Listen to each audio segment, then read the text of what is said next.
మీ business ఏదైనా మీ ఊర్లో promotion చేయాలంటే అది సుమన్ టీవీతోనే సాధ్యం. ఇప్పుడే సంప్రదించండి. సకల సపరివారుడై దశరథ రాజును మేలు కానుకలెన్నో ఇచ్చి సవినయంబుగా సాగనంపె జనక మహారాజు దివ్యాలంకార సుశోభితంబైన స్వర్ణరథము పైన జనజీ జనకుల సీతా సైతుడైన రామచంద్రుడు రత్న ఖచిత రచిత రథమున ఉర్మిళా లక్ష్మణులు వశిష్ఠ సుమంత్రాదులు ఆసీనులైరి మణిమయమైన ముత్యాల రథమున సుమిత్ర శుధకీర్తి శత్రుఘ్నులు శాంతరుష శృంగులు వజ్ర ఖచిత రథమున కేకేయ నృపుడు యుధాచిత్తు మాండవిక భరతుల సరసన కైకేయి ఆసీనము కాగా పూల రథములు యతిగణముల సతీ సహితులై ఆసీనులు కాగా అశ్వగజాల సైనిక బలగాలు పల్లకీల పరిచారికలు ముందుగా సాకేత చిత్రతుంగ బలగమ్ములు కదలంగా. ఇక్కడ ఏంటి, వాళ్ళకు దారి చూపించాలి.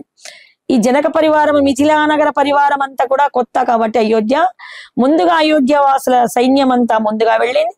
ఆ తర్వాత వేద పఠనంతోని మునులు మునిపత్నుల రథాలు, ఆ తర్వాత దశరథ మహారాజు వాళ్ళ భావమరుల రథాలు, ఈ నలుగురు వధూవరుల రథాలు అన్ని కూడా వెళ్తున్నాయి. ముందుగా సాకేత చిత్రంగ బలగమ్ములు కదలంగ నడుమ రాజ పరివారం స్త్రీ జనము సాగుచుండ వెనుకగా జాగృతిక మిథిలాపురపు అశ్వపదాతి దళాలు వెంటరాగా. వెనుక నుంచి అది అడవి మార్గం కదా పోయేది. క్రూర మృగాలు, అప్పుడు ఇంకా అసురు, ఈ క్రూర మృగాలు ఎలా సంచరిస్తున్నాయో అసురు కూడా మాయా సంభూతులైనటువంటి వాళ్ళు చెట్టలాగానే ఉంటారు, ఒక చెట్టు గుబురులాగా ఉంటారు. మానవ మృగాలు, వాళ్ళు మానవులను తినేటువంటి నర భక్షకులు ఉంటారు. అటువంటి వాళ్ళు కూడా రాకుండా వెనుకగా మిథిలా నగరాది పదాతి దళాలు వృత బలాలు రక్షణగా వస్తుందేట. ఊరేగి విలుచున్నారు అయోధ్య నగరంబునకు నూతన వధూవరుల కూడి దశరథ మహారాజ పరివారమంతను. అందరూ ఆనందంగా చాలా చక్కగా హాస్యవల్లరులు పద్యాలు పాటలు పాడుకుంటూ అందరుగా వెళుతున్నారు. అప్పుడు అంతరిక్షయానము మనకు రావణాసుడి దగ్గరికి వెళ్ళాకనే పుష్పక విమానం వచ్చింది. ఇదంతా కూడా రహదారి రోడ్డు గమనంలోనే వెళ్తున్నారు. అనేకమైనటువంటి అరణ్యాలు దాటాలి. ఇప్పుడు రామచంద్రుడు వచ్చాడు కదా, యజ్ఞరక్షణ కదా, ఎన్నో ఆశ్రమాలు, ఎన్నో అరణ్యాలు, ఎన్నో నదులు, పర్వతాలు, నగరాలు దాటుకుంటూ దాటుకుంటూ దాటుకుంటూ వస్తున్నారు. 3 రోజులు పడుతుంది. అంతలోకి పరశురాముడు, మనకు రామాయణంలో ఒకటి వామన అవతారం వస్తుంది, ఒకటి పరశురామ అవతారం వస్తుంది, ఒకటి రామావతారం. రామాయణంలో 3 దశావతారాలలో ఉన్నటువంటి 3 అవతారాలు కూడా మనకి ఇక్కడ. అందుకే రామాయణం చాలా ప్రశస్తమైన పుణ్యగంధం. అంటే యుగ యుగానికి ఒక అవతారం ఎత్తినటువంటి ఆ పరమ పురుషుడు, ఆ ఆదినారాయణుని యొక్క 3 విశిష్టమైన ప్రతిష్టమైన అవతారాలు కూడా మనకు రామాయణంలో ప్రస్ఫుటమైనవి. కాబట్టి రామాయణము వినినా, చదివినా, చూసినా, స్పర్శించిన అనేకమైనటువంటి పుణ్యం వస్తుందట. పరశురామ గర్వభంగం. పరశురాముడు ఎలా ఉన్నాడు? సాక్షాత్ కైలాస పర్వతం నుంచి దిగి వచ్చిన అపర పరమశివుడిలాగా ఉన్నాడు.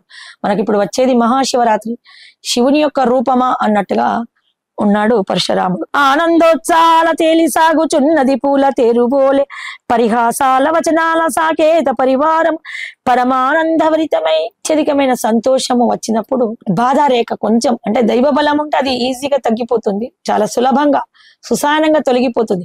అందుకే ఎప్పుడు కూడా దైవ బలం ఉండడానికి మనము దైవనామస్మరణ చేస్తుండాలి. నిరంతరము నడుస్తున్నా, కూర్చున్నా, మెట్లెక్కుతుంటే జై శ్రీరామ్, మెట్లు దిగుతుంటే జై శ్రీరామ్, నడుస్తుంటే జై శ్రీరామ్. తక్కువ మాట్లాడాలి. అంటే భౌతికమైన ప్రపంచంలో చాలా తక్కువ విషయాలు, అవసరమందమే మాట్లాడాను, అనవసరమైనటువంటి ఎక్కువ మాట్లాడకుండా ఎక్కువగా నామజపాన్ని చేస్తున్నప్పుడు మనకు ఉన్నటువంటి గ్రహచార దోషాల వల్ల ఉండే దుష్ఫలితాలు వాటికవే కరిగిపోతాయంట. ఒక గ్రహం చెడు చెయ్యాలి అని మనకు రాసి పెట్టి ఉన్నా, అబ్బో అతని నాలుక మీద మహామంత్రం ఉచ్చారణ జరుగుతోంది కాబట్టి మేము ఆ పరిసరాలకు వెళ్ళకూడదు. ఆ గ్రహానికి మనము ఇప్పుడు పరమశివుడు జ్వాలాలింగంలా, అంటే ఒక అగ్నిలింగంలా ఎలా కనబడ్డాడో అలాగా దుష్ట శక్తులకు, గాలి, భూతాలు, దయ్యాలు, వాటికి అన్నిటికీ కూడా నామజప ఉచ్చారణ ఉన్నటువంటి జివ్వ, నాలుకను చూసి అవి భయపడతాయట. మనకు ఒక సర్కిల్ అనేది ఏర్పడుతుంది, భక్తి సర్కిల్ అనేది. మన దరిదాపులకు ఏ చెడు విషయాలు, ఒక యాక్సిడెంట్ కావాలంటే రెప్పపాట్లు తప్పిపోతుంది. ఒక దయ్యమ భూతమో మనను ప్రేరేపించడానికి వస్తున్నదంటే, అంటే ఏదైనా ఒక చెడు, ఒక నెగటివ్, అది మన నామోచ్చరణ, నామ జప ఉచ్చరణం వల్ల, ఆ శ్రీరామ నామోచ్చరణం వల్ల అది అంత దూరంలో ఆగిపోతుందంట. అలాగా ఆనంద డోలికల్లో అత్యంత ఆనందంగా పరివారము బాజా భజంత్రీలు చివరికి పొలిమేర వరకు వచ్చాయి. అవి కూడా ఆగిపోయి మళ్ళీ మిథిలా నగరానికి వెళ్ళిపోయి మంగళవాద్యాలన్నీ వీళ్ళందరూ పరిహాసాలు ఆడుకుంటూ చక్కగా కొత్త పెళ్లి వారంతా కూడా కొత్తమైన నూతన వధూవరులతోని అయోధ్య నగరానికి వెళుతున్నారు. అంతలోన పెద్ద పెట్టున ఘోరమైన హోరుగాలి వీచసాగే, తరులు విరిగి రథగమనాల అవరోధాలెన్నో కలిగి, భయంకరమైన పక్షుల గుంపులు కర్ణ కఠోరముగా రోధించుచు రామ రథమును చుట్టుముట్టి ఎవరి రథం దగ్గరికి వెళ్ళలేదు. ఆ గుడ్లగూపలు గరుడ పక్షులు చాలా భయానకమైనటువంటి ఒక క్రూరమైనటువంటి పక్ష జాతి అంతా కూడా శ్రీరామచంద్రుని స్వర్ణరథాన్ని ఒక్కసారిగా చుట్టుముట్టాయంట. ఆ దశరథ మహారాజు గజగజ వణికిపోతున్నాడు. ఏమైతోంది అక్కడ, ఏం జరుగుతోంది ఆయనకేమో అర్థం అవడం లేదు. నేల మీద సంచరించు జంతు జాతులు రథ ప్రదక్షిణము గావించే వింతగాను, వాటి దారిన అవి పోకుండా రథాల చుట్టుగా తిరుగుతున్నాయంట. పులులు, సింహాలు, ఏనుగులు గీంకారాలు చేస్తూ కర్ణ కఠోరంగా చాలా భయానకంగా. అక్కడ ఏంటి మనకు కారు తలుపుల్లాగా ఉంటాయా? ఏమి ఉండవు, ఒక తెరలు మాత్రమే ఉంటాయి. రథానికి జిలుగు తెరలు ఉంటాయి, రథమంతా ఓపెన్ గా ఉంటుంది.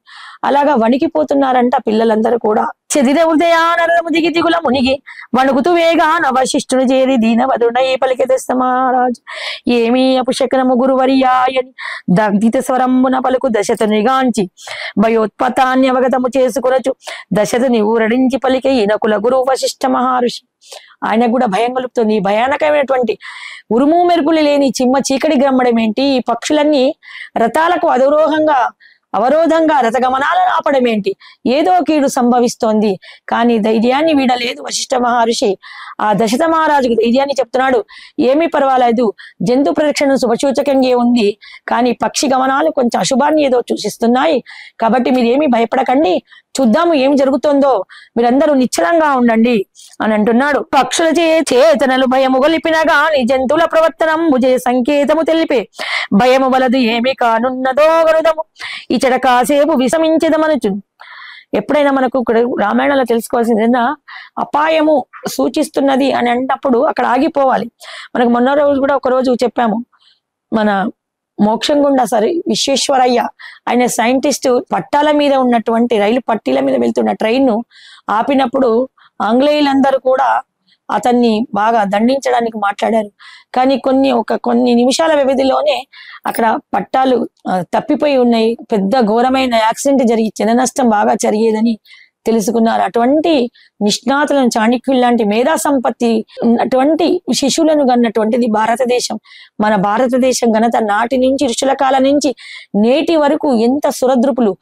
నేను చెప్తున్నా కదా ప్రతి ఎపిసోడ్ లో, సూక్ష్మ అంటే కుశాగ్ర బుద్ధులు, కుశం అంటే దర్భ యొక్క మొన ఎంత సూక్ష్మంగా గ్రహిస్తుందో, సూక్ష్మంగా ఉంటుందో అటువంటి జ్ఞాన సంపన్నులటువంటి ఇవంతా ఎందుకు ఇంత జ్ఞానం ఎందుకు భారతదేశం అంటే ఇటువంటి గొప్ప గొప్ప తపస్సంపన్నున్నటువంటి వశిష్ఠ మహర్షి, కౌశిక మహర్షి, వ్యాస మహర్షి ఇటువంటి ఋషులు నిరంతరం తపోవనాలలో ఉండేటి హిమాలయాల్లో ఈ నేటికి కూడా అదృశ్య రూపంగా ఉన్నటువంటి తపశక్తిని దారపోస్తున్నటువంటి పునీతమైన భారతదేశంలో జన్మించడం మన అదృష్టం. ఏ దేశం ఏగినా ఎందుకాలేడినా పొగడరా నీ తల్లి భూమి భారతి. మీరు ఏ దేశంలో ఉండండి, నీ స్థితిని, నీ తల్లిని, తండ్రిని, నీ భూమిని, నీ భారతదేశాన్ని మరవకూడదు. అలాగా ఒక అపాయాన్ని గ్రహించినటువంటి వీళ్ళందరూ కూడా ఆ చెట్ల దగ్గరనే ఈ స్త్రీల రథాలను, ఈ రాకుమారులు, నవవధువులు ఉన్నారు, చిన్నపిల్లలు ఉన్నారు, స్త్రీ జనాలన్నింటి కూడా రక్షణ వలయంగా సైనిక బలగాన్ని ఉంచి మధ్యలో స్త్రీల రథాలను ఉంచి అందరు కూడా నూతన వధూవరుల రథాలను కూడా ఉంచి ముందుగా ఒక సైనిక బలగం వెళ్ళిందంట.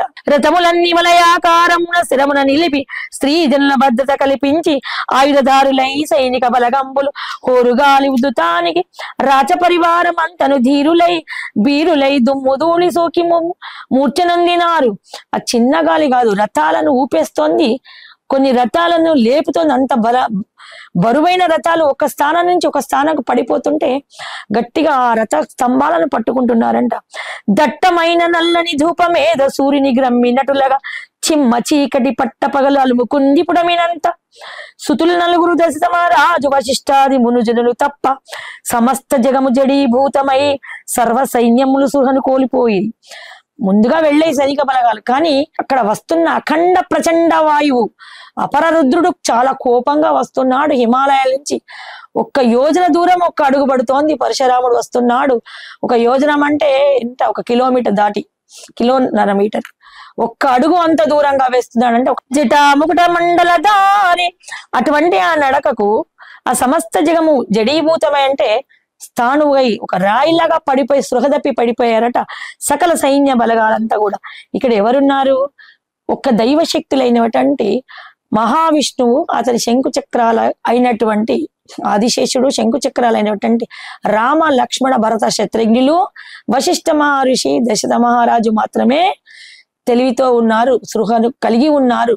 మిగతా సైన్యము అంతా కూడా జడీభూతమై మిగతా ఋషులందరూ కూడా ఒక నిద్రావస్థలో ఉన్నారు. ఎటా ఉన్నాడు? జట అమకుట ముఖ మండలధారి జపశక్తియుత నేత్రుడు తేజోమూర్తి ప్రజ్వలితమైన దివ్య తేజంబున ఎదురించ శక్యముగాని ఘన పర్వతమెత్తున జ్వలించు అగ్నిహోత్రుని పోలి దుస్సాహమైన రూపున.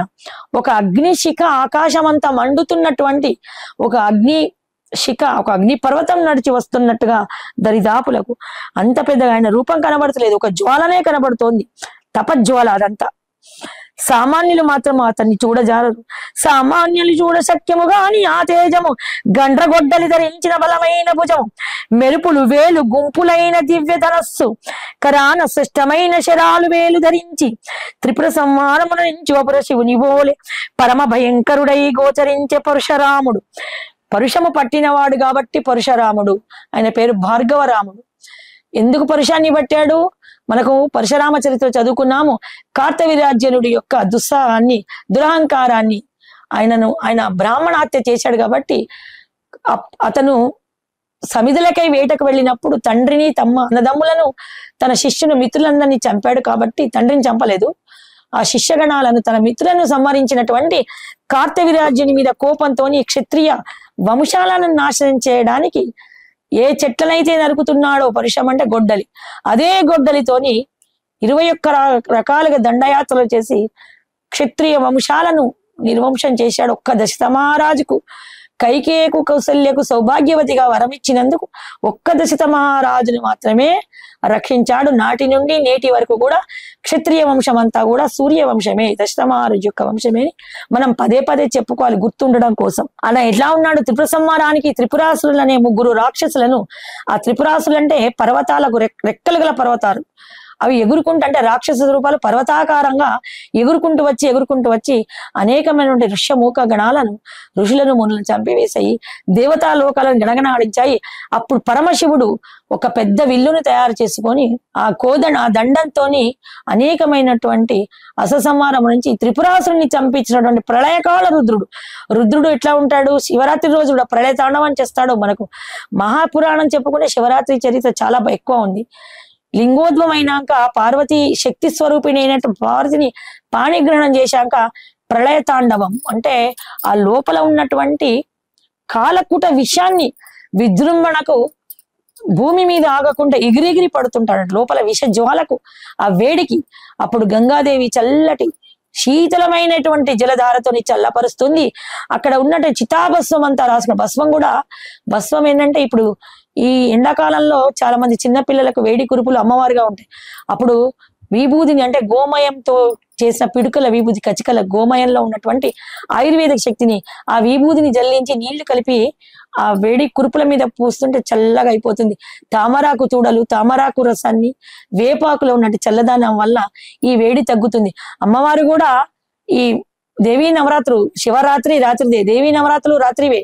ఈ రాత్రులనంటప్పటికీ చిమ్మ చీకటిని అంటే అసురమాయ అనే చీకటిని పారద్రోలడానికి దివ్య తేజస్సులై వెలిగినటువంటి అవతారమూర్తులు పరమశివుడు, పార్వతీదేవి, దుర్గాదేవి. వాళ్ళందరినీ చల్లబరచడానికి మనకు గ్రామ దేవతలకు గ్రామ పొలిమేరల వేపాకులు కడతారు. వేపాకుకి ఎంత ఔషధ లక్షణాలు ఉన్నాయో మన పురాణం కూడా చెబుతోంది. ఇలాగా ఎట్లా ఉన్నాడు ఆ పరమశివుడు? మెరుపులు వేలు గుంపులైన దివ్య ధనస్సు కరంబున శ్రేష్టమైన శరాలు వేలు ధరించి త్రిపుర సంహారమురించి అపర శివుని బోలే పరమ భయంకరుడై గోచరించే పరశురాముడతను.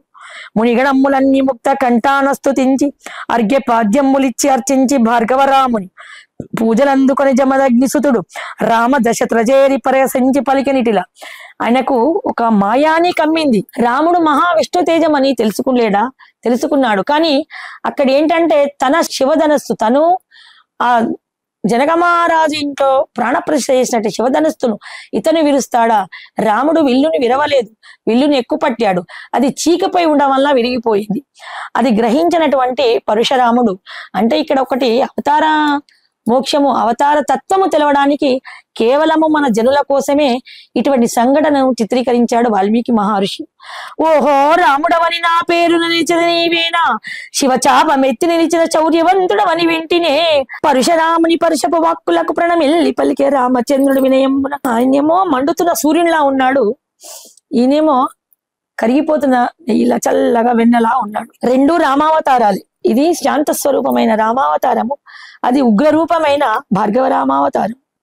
శివచాపమెత్తుడ వరకే నా తేజముగాని, అది సగమై విరుగుట దైవేచ్ఛ మాత్రమే అని రాఘవుడు శాంతముగ పలుకంగా, రామ వాక్కులకు క్రోషము గ్రక్కి, శివచాపమెత్తినట్టి గనుడవు నీవైన, నా జనకుడు వినియోగించిన ఈ ఘనమైన విష్ణు చాపమెత్తి తేజమేదో చాటుకొనుము. నువ్వంత శివచాపమెత్తే గనుడ పరాక్రమశాలివా? అయితే ఇది విష్ణు చాపము. ఇవి రెండు కూడా శివ కేశవ యుద్ధానికి సరిసమానమైనవి. అది ఎత్తావు అంటే నేను నమ్మలేను, ఇప్పుడు దీన్ని ఎత్తితే నేను నమ్ముతా. ఆయననే విష్ణువుగా ఉన్న రూపంలో ఎత్తినట్టే విష్ణు చాపాన్ని ఆయన ఇస్తున్నాడంట భార్గవరాముడు. నా జనకుడు వినియోగించిన ఈ ఘనమైన శాపము, ఈ ఘనమైన విష్ణు చాపమెత్తిన నీ తేజమేదో చాటుకొనుము, నే తెలుసుకొందును. వింటిని సంధించుట నాకు సరిసాటివైతే, నీతో సమరము సలిపెదనని హుంకరించి అహంకారమున భార్గవరాముడు ఘన భయంకరుడైన భార్గవరాముని గని భయ విషాదచ్ఛాయల దీనవదుడై దశమహారాజు. ఆర్యా సద్బ్రాహ్మణులు మీరు, వీరులు శూరులు ధీరులు తపస్సంపన్నులు, బాలుడైన నాతనైన మనకు అభయమీయలేరు స్వామి. సాధ్యాన వ్రతశీల భార్గవ వంశకుల దీపక, ఇంద్ర సమాక్షంబున ఆయుధ విసర్జనమున నుంచి. ఇంద్రుని యొక్క సభలో ఆనాడే ఆయుధాన్ని విసర్జించి కదా మీరు. నేనున్న ఆ రోజు మీరు అప్పుడు వెళ్ళాడు కదా ఇంద్ర సభకు వెళ్ళేప్పుడు దశరథ మహారాజు అప్పుడు చూశాడు. అప్పుడే మీరు ఆయుధ విసర్జన చేశారు. లేత పసుపు పారాణి ఆనని నవవరుడు ఇప్పుడు పసివాడైన నా కుమారుని మీదికి మీరు శరం ఎత్తకూడదు స్వామి, ఏదో అమాయకంగా మాట్లాడుతున్నాడు, నా బాలుని క్షమించండి అని ఒక పితృవాత్సల్యంగా మోకాళ్ల మీద కూర్చొని దేహి అని వేడుకుంటున్నాడట. ఆయన క్రోధాజ్ఞకు తన కొడుకు ఇక్కడ బలుగుతాడోనని. గెలిచి సాధించిన భూమండలమును కష్టమునకు దానమిచ్చి వనగమనంబు చేసిన మహేంద్ర గిరివాస రేణుకాసుత, మా నాశము కోరి నేడు వరిదెంచి నారైటకు రాముని బాసినే జీవింపలేమే, మమ్ము దయదల్చిరే స్వామి ముని చంద్రమా. భయము ముప్పరి గొల్పు దీనతన దశరథమహారాజు పలుకుల విని రాముని గని క్రోధంబున కర్కశుడై పల్కె మరల మరల భార్గవ రాముడు హరిహరులందుగనులెవ్వరని యోచించి. రామ పరశురామ సంవాదం. రాముడు చాలా తక్కువగా మాట్లాడతాడు, మితభాషి, వినయశీలుడు. కానీ సందర్భోచితంగా మాత్రం మాట్లాడే అవసరం ఉన్నప్పుడే మాట్లాడతాడు. ఒక్కసారి మాత్రమే మాట్లాడు పరశురాముని మీద, మరొకసారి సముద్రుడి దగ్గర మాట్లాడాడు. హరిహరులందుగనులెవ్వరని యోచించి సురులంతా చర్చించి ఒక దినంబున త్రిపురాంతకమురాంతకుల నడుమ కలహమేర్పరిచి విశ్వకర్మచే ప్రసిద్ధ పటిష్ట దివ్య శ్రేష్టమైనట్టి ధనస్సులు రెండు చేయించి బ్రహ్మ బల నిర్ణయంబునకై హరిహరుల పిలిపించి ఘోరాతి ఘోరమున సాగు శివకేశవ సమరంబున సమస్త లోకమ్ములు జీవులు జడీభూతమై నిశ్చలత పొందగా లోకనాశనము ఆసన్నమగుటగాంచి హరిహరుల ప్రార్థించి ప్రసన్నుల చేసి బ్రహ్మ ఇంద్రాదులు సర్వశ్రేష్టమైన హరిహర చాపములు ఈ రెండును జడీభూతమై పూజలందుకొని సురలోకమ్మున విదేహపతి అయిన మహాయశస్వి దేవరాతుడు కఠిన తపమాచరించి శివుని మెప్పించి శివచాపము పొందినాడు. ఆ శివచాపము తన ఇంట్లో ఉంటే తనకు చాలా గొప్ప ఘనత, వ్యవసాయ వృత్తులన్నీ ఉంటాయని అక్కడ ఉండవని జడీభూతమై అంటే దానికి విలువనంతా కూడా తీసివేసి దాంట్లో పవర్ అంతా కూడా పరమశివుడు లాక్కొని అటువంటి పరమశివుని మెప్పించి ఆ శివుని యొక్క విల్లును ఈ దేవరాతుడు అంటే జనక భూపతి యొక్క ముత్తాతకి ఇచ్చాడంట. త్రిపుర సంహారమన్నకై వినియోగించిన ఘనచాపము మిథిలా నగరంబున పూజలందుకునే ఇన్ని దినములు ముర సంహారమున విజయేతువైనను విష్ణుధనవు మేలు శరాస్త్రంబులను విష్ణు మృగవంశీయుడైన రుచీకునకిచ్చి అవి కూడా ఆ రోజు పూజలు అందుకోవాలి. ఆయుధాలు కూడా మనం దసరా ముందు ఆయుధ పూజ చేస్తాం తెలిసిన ఒక రోజు. ఎవరెవరి ఆయుధాలకు వాళ్ళు చేస్తుంటారు. ఇక్కడ తన తండ్రి అయినటువంటి రుచిక మహర్షికి ఇచ్చాడంట విష్ణువు. తేజస్వి మహర్షి రుచికుల చాపము నా జనకులకిచ్చే పరమ పవిత్రులు నా జనకులు జమదగ్ని మహర్షి ఆ ఆయుధ విసర్జనమునరించి తపోనిష్టనున్న వేళ అజ్ఞాని అయిన కార్తవీర్యుడు అధార్మికంబున అత్యంత దారుణంబున నిష్కారణంబున నా పితృవదల్వునరించి పితృవియోగ శోకముచే క్రోధావేశము భూని విప్రుడైన నేను విపుల నాశనకారి అయి స్వసుదని గెలిచినది రాజేచ్ఛతో కాదు. నేను రాజకాంక్షతో ఎప్పుడు కూడా నేను ఆ రాజులను చంపలేదు. నా అనునేయులకు నా ఆత్మీయులను సంహరించాడు కాబట్టి ఒక కక్ష రూపంగా కార్తవీర్యాజుని అతని అనుచరులైనటువంటి క్షత్రులను సంహరించాను. మహేంద్రగిరిపై దీక్ష భూని తపోనిష్టనుంటిని శివధనుభంగమున విష్ణు చాపము చెంచలమాయ్. ఈ రెండు ఒకే కర్ర నుండి చేసినాయి కాబట్టి ఎప్పుడైతే ఇక్కడ శివధనుర్భంగము జరిగిందో అక్కడ ఆయన చేతిలో ఉన్నటువంటి విష్ణు చాపము అది అల్లాడి స్థానభ్రమం ఎగిరి పడుతోందట. దానికి చలనం వస్తోంది. అది గ్రహించినటువంటి ఆనాడు మొదలుపెట్టాడు శివధనుర్భంగమైన నుంచి కాలినడకన ప్రయాణం మొదలుపెట్టి వీళ్ళు అయోధ్య నగరానికి చేరే నాటికి భార్గవరాముడు ఈ పొరిమేరలకు దాకా వచ్చాడు. సమస్త భూమండలమున నిరాపేక్షని జయించి ఉత్తమోత్తమైన కశ్యపునకు దారాదత్తము చేసి తిని భూమండలమంతను మహేంద్రగిరిపై దీక్ష భూని తపోనిష్టనుంటిని శివధనుర్భంగము విష్ణు చాపము చంచలమాయ. ఈ శివధనుభంగం వల్ల ఈ విష్ణు చాపం కూడా చంచలమైపోతోంది. పితృకృతాస్తిగా సంక్రమించిన ఈ హరిధనస్సు జంట బాస వింటి అయి కల తప్పియుండే శ్రేష్టమైన ఈ హరిచాపమెత్తి శరము సంధించుమా నీవు వీరుడవో శూరుడవో నేనే తెలిపేదనంటూ కఠోర్ గదురు సుదీర్ఘవాక్కుల పలికి భార్గవరాముడు మురాంతమంతమున విష్ణు క్రోధ రూపుడైనటుల భార్గవరాముని సుదీర్ఘ వచనములతోడ వేదన కలుగంగమనమున మొలక నగులతోడ ఆలకించి శ్రీరాముడు. మనసున వేదన కలిగినా కూడా ఆ పెదవుల మీద చిరునవ్వు చెరిగిపోలేదు రామచంద్ర ప్రభువుకు. వినయ శాంతముల చిరుహాసమున పలికిన తెల రామచంద్రుడు శ్రేష్టమైన ఓ బ్రాహ్మణోత్తమ మీకు తొందొల్త నా ప్రణామాంజలి.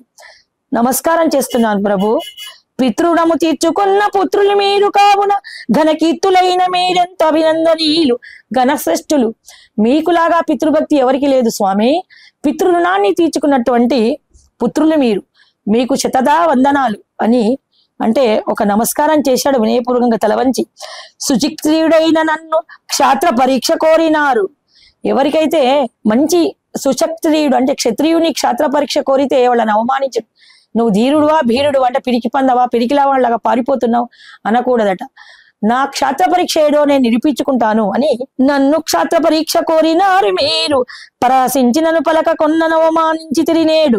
ఇదిగో నా క్షాత్ర తేజము అవలోకించమనుచు ధర్మబద్ధమైన క్రోధమున భార్గవుని కరముల నుండి ధనుర్బాణములు అందుకొని ధనువెక్కుబెట్టె దాశరథి రామ కరస్పర్శన విష్ణుధను చలనమై చంచలమై భార్గవుని తాకి అగ్నివోల ప్రజురిల్లు క్రోధావేశాలు మేని ప్రకంపనలు వారు నాస్త్రపు అమృతమ చినుకులై తనువు శాంతించే భార్గవునకు. ఆ రాముని యొక్క అంగుటి నఖముల యొక్క స్పర్శ ఈ ఎప్పుడైతే భార్గవ రాముని నుండి విష్ణు చాపాన్ని అందుకున్నాడో ఆ విష్ణు చాపం నుండి ఒక కరెంటు లాగా ప్రసరించినటువంటి విష్ణు తేజము రామునిలో ఉన్నటువంటి విష్ణు తేజము ప్రత్యర్థిగా ఉన్నట్టు విష్ణు తేజంలో సంగమించి వెంటనే ఆ క్రోధమంతా కూడా అణగారిపోయిందంట. మనకు ధర్మపురి మహాక్షేత్రంలోను ఈ శివకేశవ బ్రహ్మాదుల్లో ఎవరు గొప్పవారు అన్నప్పుడు భృగు మహర్షి యొక్క అరికాలలో ఉన్న కన్నును అదిమి పట్టడానికి అంటే వెంకటేశ్వర స్వామి యొక్క అవతారానికి కారణమైనటువంటి ఆ పరీక్ష దైవ పరీక్షలు ఇవన్నీ లోక కళ్యాణానికి జరుగుతున్నటువంటి పరీక్ష వలె ఇప్పుడు విష్ణు యొక్క తేజము స్పర్శ మాత్రాన ఆ ప్రత్యర్థిగా ఉన్నటువంటి భార్గవరామ అంటే ప్రచోదనమైంది. అక్కడ ఆ భార్గవరామ దేహంలోకి చేరిన వెంటనే అతనిలో ఉన్న క్రోధాగ్ని అంతా కూడా ఎర్రటి నిప్పుల మీద పోసిన చల్లటి నీళ్ళుతే అది ఎలాగా బూడిద నీరుగా అయిపోతుందో మొత్తం కూడా శాంత స్వభావం అయిపోయాడట మన భార్గవరాముడు. వారు నాస్తపు అమృత చినుకులై తను శాంతించే భార్గవునకు విప్రభూషణమా మీరంత గౌరవనీయులు మాకు మా గురు విశ్వామిత్ర సోదరి సత్యవతి రుచీకులకు స్వయాన పౌత్రులు సద్బ్రాహ్మణులు ఆప్తులు మాకు బంధువులైన మీ మీదకు విష్ణు శరమేల సంధించను ప్రభు. మీరు మాకు మా స్వయాన నా గురువు విశ్వామిత్రుడైనటువంటి వాళ్ళకు మేనమామలు, మీరు మాకు బంధువర్గంతో వాళ్ళు, మీలాంటి గొప్ప వాళ్ళ మీరికి నేను శరాన్ని ఎలా సంధిస్తాను అంటే, ఈయన ఇక్కడ మానవ రూపంలో ఉన్నటువంటి విష్ణు తేజము మానవ సద్బుద్ధితోని శాంత స్వభావమైన పలుకులతోని రామచంద్రుడు అంటున్నాట, హే భార్గవరామ, ఏ ఋషిచంద్రమా, మీలాంటి గొప్ప వాళ్ళ మీదికి నేను శరాన్ని కలను కానీ నేను ప్రయోగించగలుగుతానా? మీలాంటి గొప్ప వ్యక్తుల మీద నేను యుద్ధాన్ని ప్రకటిస్తానా? మీరు మాకు ఆప్తమిత్రులు, ఆప్త బంధువులు కదా. ఆదినారాయణుడే ఎదుర నిలిచి పలకరించగా నిశ్చేష్టుడై నిలిచే మౌని అయిన పరశురాముడు క్షణకాలము స్తబ్దుడైపాయి. ఆ విష్ణుమూర్తి యొక్క రూపాన్ని ఇప్పుడు చూస్తున్నాడు. శంఖ చక్ర గదా పద్మ సంభూతుడైనటువంటి ఆ రామునిలో కనబడుతున్న ఆ విష్ణు రూపాన్ని పరిగ్రహించాడు పరశురాముడు. శత్రుఛేదనము బల గర్వ నివారణి వినాశకారము ఈ మహా తేజశరము ధనువున సంధించిన విఫలము కాదు. నేను శరాన్ని సంధించానంటే అది విఫలం కాదు. మరి ఆ సంధించిన శరం ఎక్కడికి వెళుతుంది? సంధిస్తాను అనేటప్పటికీ ఏ దశ ప్రయోగించవలనో తెలుపు మా స్వామి, మీ పాద గమనాలను నిరోధించనాలేక తఫ ఫలములైన మీ పుణ్యలోకాలు పడగొట్టనా. మీదే నిర్ణయంబు మాకు శిరోధార్యమనే రాఘవుడు శాంత స్వభావుడై రామచంద్రుడు అతి శాంతంగా, నేను సంధించిన శరం అనేది మట్టిపోదు. మిమ్మల్ని మీ పదగమనాలంటే మీరు అక్కడే ఉంటారు, ఇంకొక అడుగు కూడా ముందుకు వేయలేరు. అది మీకు ప్రాణహాని కలిగించదు, కానీ మీకు అడుగు ముందుకు వేయనివ్వదు. మీకు 2 ఛాన్సులు ఇస్తున్నారు. రామబాణ ఎవరికి ఛాన్స్ ఇవ్వదు. ఎన్ని లోకాలు, భూభువనాలు, 14 లోకాలు తిరిగి వస్తుంది, కానీ లక్ష్యాన్ని మరవదు. ఒక గరికని తీసి ఆయనకు కోదండమైన శరమైన నిమిత్త మాత్రమే రామచంద్రుడికి.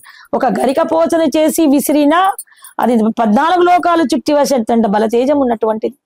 అటువంటి ఆ శరాన్ని నేను ప్రయోగిస్తే శరం సంధిస్తున్నాను, అది ఎక్కడికి వెళ్ళాలి అంటే చెప్తాడు, పాదగమనాలు ఆపితే నేను మళ్ళీ దేశ సంచారాన్ని చెయ్యలేను, అన్ని దిక్కులకు ప్రయాణించలేను, కాబట్టి నా పుణ్యలోకాలు ఛేదించండి. అనేక వేల సంవత్సరాలు చేసినటువంటి పుణ్య ఫలాలను శోధించి వెయ్యి అంటే అక్కడ అవతార సమాప్తి, అక్కడ ప్రచోదం అయిపోతాడు, మళ్ళా విష్ణులో కలిసిపోతాడు అంటే. ఘనమైన నగము బోలు పరశురాముడు ఒక వైపు, మలయ మారుతము వంటి చైతన్య స్రవంతి శ్రీరాముడు ఒక వైపు, ఇరువురి దివ్య తేజముగాంచి మూర్చిల్లే దశతరుపుడు విష్ణు చాపము సంధించిన సర్వేషుని చూడగా సర్వదేవగణంబులు గగనానగుమిగూడినారు.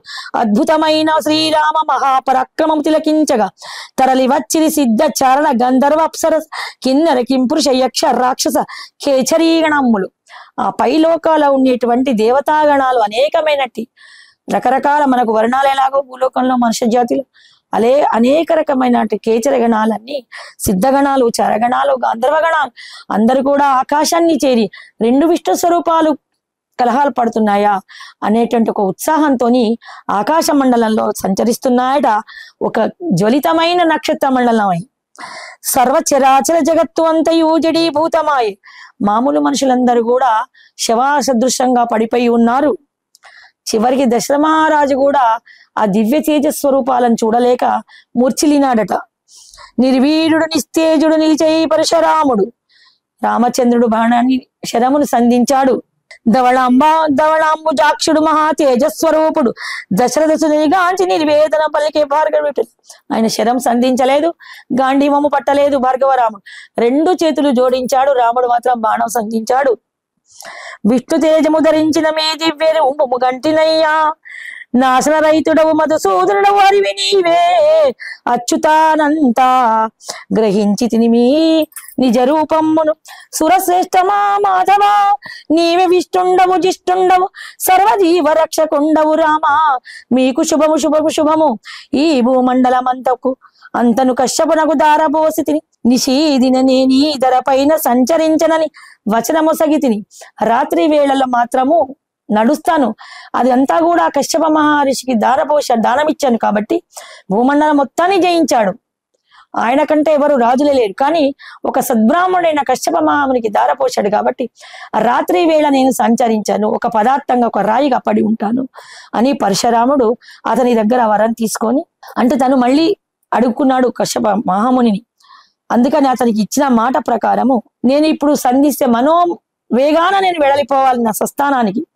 మనోవేగంబున సంచరించిన గాని నా పాదగమనను నిరోధించు నీ విష్ణు చిరతేజంబు యొక్క శక్తి తెలిసిన వాడను గాన నా తప ఫలాన్విత పుణ్యలోకాలు ఛేదించుమయ్యా మాధవా, మీ కరుణాంబుదిన మునిగి తిరిగి సాధించుకొందు తపఫలంబులనేకము. నేను మనోవాయు వేగాల పోయినా కూడా నేను నిజస్థానాన్ని చేరుకోలేను. నీ క్షర తేజమేంతో నాకు తెలుసు కాబట్టి నేను చేరుకోలేను. మధ్యలో శాపవచనానికి బద్ధుడనైపోవాలి. నేను ఇదంతా కూడా కశ్యప మహామునికి దారాదత్తం చేశాను కాబట్టి నా తపఫలాలన్నీ కూడా ఛేదించుమయ్య ఓ మాధవా అని ఆ రామచంద్రమూర్తిని వేడుకున్నాడంట. సర్వసురగణములు మేము వీక్షించవచ్చిరి వారి సాక్షిభూతమున శ్రేష్టమైన మేశ్వరము వదులు స్వామి. సకల లోకాధిపతివైన నీ చేత పరాజితుడనై నేనింత భాగ్యమును పొందితినో శ్రీకరా. భార్గవరాముని వచనమాలకించి శ్రీరామచంద్రుడు అద్వితీయమైన విష్ణుశర ప్రయోగంబు చేసినంతట పరశురాముని తప ఫలన్విత లోకాలు విచ్ఛిన్నమాయే. శీఘ్రమున మహేంద్రగిరి వెడలే భార్గవరాముడు మనోవేగ వాయువేగాలతో కూడా మహేంద్రగిరి హిమవత్ పర్వతానికి చేరుకున్నాడు. లోకాలావరించి ఉన్న అంధకారమంత పటాపంచలాయి ఒక్కసారిగా అంతరించిన దివ్య ప్రకాశము నెలకొలెప్పుడమినందు. ఒకవేళ సూర్యులు ఇప్పుడే ఉదయించారా, ఒక గ్రహణం నాటి సూర్య తేజంలాగా మళ్ళా లోకాలన్నీ కూడా చక్కగా సూర్యకాంతితో పుంజుకున్నాయట. ఆయుధారి అయిన అయోధ్య రాముని గని అఖిల లోకాలు అంజలి గడించి సుమవర్షము కురిపించిరి ఆకాశము నుండి. ప్రకృతి అంతటి ప్రశాంతత మారుతాలు వీచసాగి సుషిప్తలోనున్న సర్వజనులు చలన రైతురైన అంత దివ్య శక్తులను చూడలేక పడిపోయినటువంటి పశుపక్షాదులు చెట్టు కూడా గాలిని ఆకులు జరపలేదంట, కదలలేవు. అంటే వాయువు కూడా చలనరహితంగా చలనం లేకుండా ఉంది. అన్ని కూడా జడీభూతమై అప్పుడే ప్రాణవాయువు లేసి అందరూ నిద్రలో మేల్కొన్నట్టుగా సర్వ సైన్యము దశమహారాజు ఋషిగణాలందరూ కూడా ఒక దేవతలు మాత్రమే పైనుంచి చూస్తున్నారు. వాళ్ళ సాక్షిగా రామచంద్రుడు శరణ్య వెళ్ళాడు. భార్గవరాముడు హిమత్ పర్వతానికి వెళ్ళాడు. ఇక్కడికి మనకి బాలాకాండ మొత్తం అయిపోతోంది. మూర్ఛ తేరుకున్న దశమహారాజు రాముని గని ప్రేమారగా లింగనమురంచి పరవశించే. వశిష్ఠాది ఋషిగణాలు వేదోచ్చరణములతోడ మధుర వచనాలు పలికి దీవించి రామచంద్రుని తిరిగి తేజము సంతరించుకున్న రాజసమూహంబు నూతనోత్సాహమున అయోధ్యాముకులైరి. ప్రయాణము కదలికలకు నిద్ర వస్తున్న పతి భుజమున చేరిన సీత శరమును పదిలమున అంకమున చేర్చుకొని ముగ్ధమోహన సుందర రూపమును గనుచు ముంగురులు సవరించి చూసుతిని గని ముచ్చటపడే కౌసల్యాదేవి. మళ్ళీ ఏమీ జరగనట్టే అంతా కూడా కలగా జరిగిపోయింది. ఒక 2.5 గంటల సుషిప్తలో ఉన్నటువంటి సకల జనావళి పశుపక్షాదులు వృక్షాదులు కూడా మేలుకొన్నాయి. మళ్ళీ ఎప్పటిలాగా మనకు గ్రహణ కాలంలో ఒక 4 స్పర్శాకాలం గ్రహణం ఎలా అందరూ కూడా దైవనామస్మరణలో ఉంటారు, అలాగా వీళ్ళందరూ నిషిప్తలో ఉండిపోయినటువంటి సకల జనావళి చరాచర జగత్తంతా కూడా మేలుగాంచింది. మళ్ళీ ఏమి జరిగినట్టు స్వర్ణరథాన్ని అధిరోహించాడు రామచంద్రుడు. భుజం మీద వాలినటువంటి నవవధువును తన అంకపీఠం మీద చేర్చుకున్నాడు. అలాగా అన్యోన్యమైనటువంటి కొడుకు కోడల్ని చూసి చాలా సంతృప్తిగా కౌసల్యమాత ఉంది. అందరూ కూడా నగరానికి అయోధ్య నగరానికి వెళ్తున్నారు. అక్కడ అఖండమైనటువంటి శోభాయమానైనటువంటి సాకేతపురిని అలంకరించి ఉన్నారట అక్కడి వాళ్ళందరూ కూడా. ఇది శ్రీమాత్ రామాయణే బాలాకాండే పరిసమాప్తం. సర్వం శ్రీరామచంద్ర చరణారవిందార్పణమస్తు. స్వస్తి ప్రజాభ్య పరిపాలయంతాం న్యాయేన మార్గేణ మహిం మహిషా. గో బ్రాహ్మణేభ్య శుభమస్తు నిత్యం. లోకా సమస్త సుఖినో భవంతు. జై శ్రీరామ్. స్వస్తి.